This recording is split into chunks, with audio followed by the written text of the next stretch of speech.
ಬಿಸಿಲು ನಾಡು ಅಂತಾನೆ ಕರೆಸ್ಕೊಳ್ಳೋ ರಾಯಚೂರಿನ ವಿಶೇಷತೆ ಏನು? Welcome to the day 3 of ನಮ್ಮ ನಾಡು.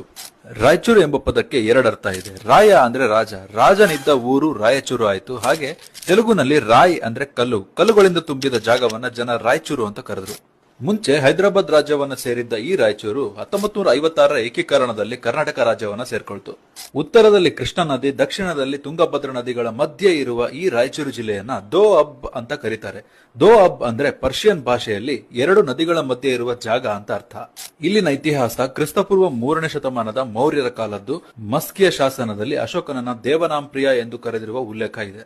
ವರಂಗಲ್ನ ಕಾಕತೀಯರು 1294ರಲ್ಲಿ ರಾಯಚೂರಿನಲ್ಲಿರೋ ಈ ಕೋಟೆಯನ್ನ ನಿರ್ಮಾಣ ಮಾಡ್ತಾರೆ. ನಂತರ ಇಲ್ಲಿ ವಿಜಯನಗರ ಸಾಮ್ರಾಟರು, ಬಹುಮನಿ ಸುಲ್ತಾನರು ಹಾಗೂ ಮೊಘಲರು ಕೂಡ ಆಳ್ತಾರೆ.